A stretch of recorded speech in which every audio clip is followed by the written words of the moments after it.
Hi hello welcome to post 360. నేను మీ మురళీ రాపల్లి.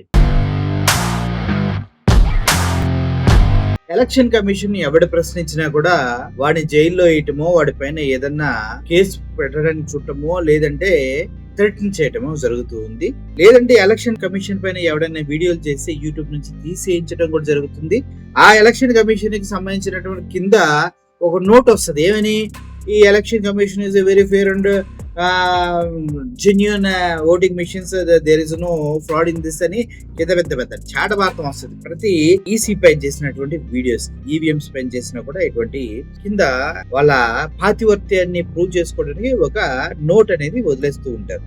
సిగ్గు లేకపోతే సరే, దానికి జరిగేదానికి ఏమైనా సంబంధం ఉందా? మీరు ఒకవేళ యూట్యూబర్ అయినా, యూట్యూబ్ లో మీరు వీడియోస్ చూస్తున్నా కూడా ఈసీ గురించి కానీ, ఎలక్షన్స్ గురించి కానీ, ఈవీఎంస్ గురించి కానీ, వీవీప్యాట్ల గురించి కానీ వీడియోలు చేస్తే కింద వెంటనే ఆ నోటీసు టుప్పుకొని వచ్చేస్తా ఉంటుంది. ఎంత భయమో మళ్ళీ చేసే ఫ్రాడ్లకి. ఓకే, అయితే ఎలక్షన్ కమిషన్ నిజం చెప్పాలంటే రాహుల్ గాంధీని బెదిరిస్తుంది అని అనుకుంటున్నారు. కానీ రాహుల్ గాంధీ కన్నా దేశ ప్రజల్ని ఎక్కువ బెదిరిస్తుంది.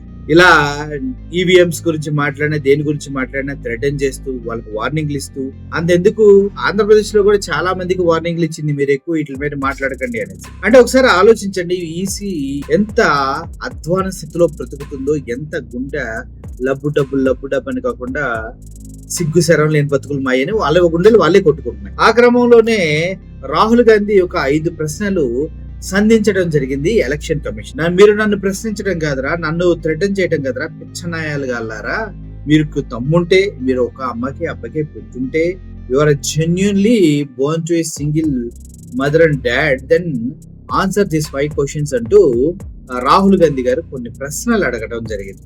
ఆ ప్రశ్నలు ఆయన చాలా స్పష్టంగా అడిగారు. ఒకసారి ఆ ప్రశ్నలు ఏంటో మీరు వినండి. 5 questions to the Election Commission of India.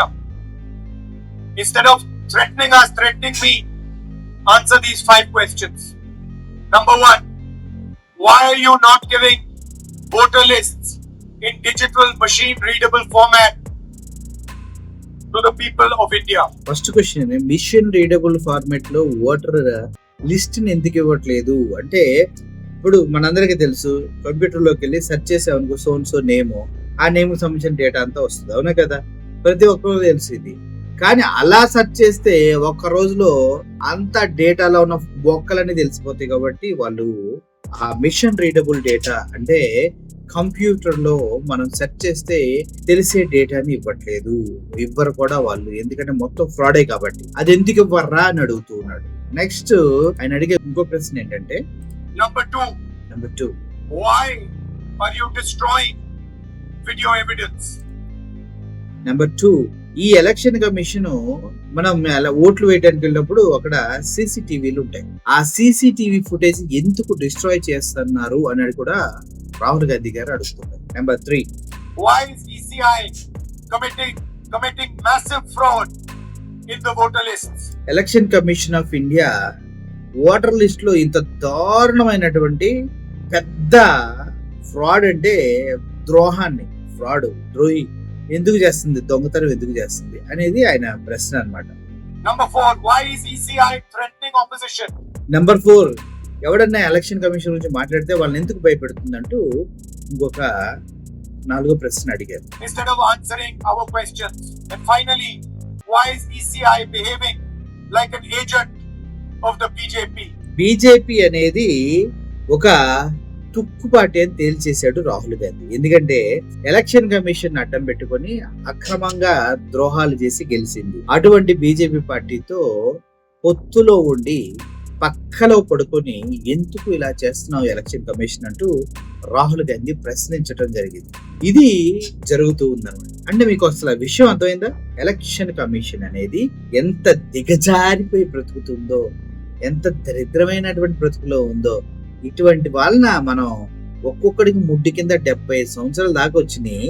సిగ్గు లేదారా ప్రజల్ని మోసం చేసి, రాజ్యాంగానికి విరుద్ధంగా ఇంత దారుణంగా ప్రజల్ని మోసం చేసి దొంగ ఓట్లు, ఫేక్ ఓట్లు క్రియేట్ చేయడానికి సిగ్గు లేదా అని ప్రతి ఒక్కరు ప్రశ్నించారు.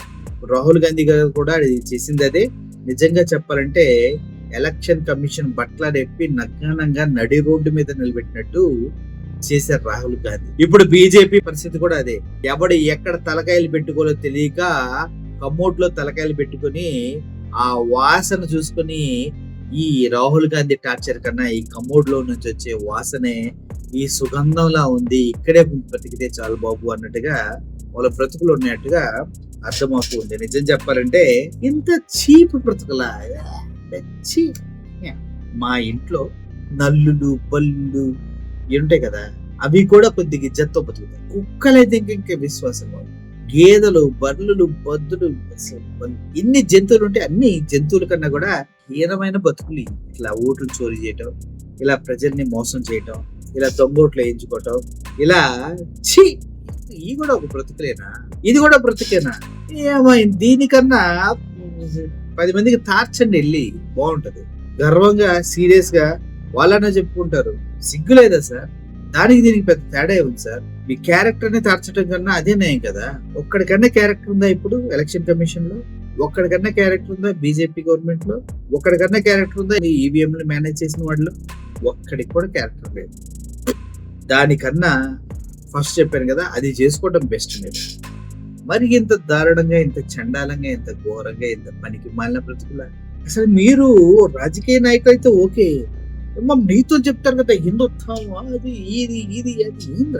ఏంది మనిషి పుట్టినోడు, నిజంగా దేవుడు నమ్ముకున్నవాడు ఇలా ఎవడని చేస్తాడా? మోడీ కావచ్చు, ఎలక్షన్ కమిషన్ కావచ్చు, ఎవడైనా కావచ్చు, ఇలా చేస్తాడా? నిజం చెప్పండి. ఒక అమ్మకి అబ్బకు పుట్టి, మనిషి పుట్టకు పుట్టి, దేవుడు అంటే భయం ఉన్నవాడు ప్రజల్ని మోసం చేయకూడదు అనుకున్న ఏ నా కొడుకైనా ఇంత దిగజారి ఎలక్షన్స్ ని మ్యానిపులేట్ చేస్తాడా? నేనైతే నమ్మను. ఏ హిందూ అలా చేయడు. చిన్న తప్పు చేస్తేనే నెక్స్ట్ డేనో ఎక్కడో వెళ్ళి దేవుడి మీద కాళ్ళ మీద పడి క్షమించయ్యా ఇది చేసావని చెప్పుకుంటావు. ఊళ్ళోకి వెళ్ళి తప్పును ప్రక్షాళన చేసుకోవడమే క్షమాపణలు అడుక్కుంటాం. అటువంటి హిందువులను అడ్డం పెట్టుకొని ఇంత పెద్ద ఫ్రాడ్ చేస్తారా? సిగ్గులేదు మీ బతుకులకి. హిందుత్వాన్ని అడ్డం పెట్టుకోకండి రా. ప్రతి పంది, ప్రతి కుక్క హిందుత్వాన్ని అడ్డం పెట్టుకోకండి. చాలా పవిత్రమైంది హిందుత్వం అనేది. జాతకాన్ని ఎదవలంతా దాన్ని అడ్డం పెట్టుకొని ప్రజల్ని మోసం చేయడం తప్పించి ఏం లేదు. మీకు విద్య కావాలి. మీరు గనక చదువుకోకపోతే ఇట్లాంటి లఫంగిగాళ్ళు చేసే ఈ ఫ్రాడ్స్ అన్నింటినీ మీకు తెలియకుండా దాస్తూ ఉంటారు. చదువుకోండి, మతాన్ని వదిలిపెట్టద్దు, మానవత్వాన్ని వదిలిపెట్టద్దు, నిజాయితీని అసలు వదిలిపెట్టద్దు, క్యారెక్టర్ని అయితే అసలు వదిలిపెట్టద్దు. ఇవన్నీ వదిలిపెడితే బీజేపీ గవర్నమెంట్ లో నాయకుల్లా తయారవుతారు, మోడీలా తయారవుతారు. దయచేసి ఏం వదిలిపెట్టు, గట్టిగా పట్టుకోండి, ఫైట్ చేయండి, నిజంలో బ్రతకండి. మరీ సిగ్గు లేకుండా కుక్కల్లా మాత్రం బ్రతకండి. నేను అలాగే ఉంటా, మీరు కూడా అలాగే ఉంటే మంచిదని ఆలోచిస్తాను. Thank you for watching. Murali signing off. Thank you so much.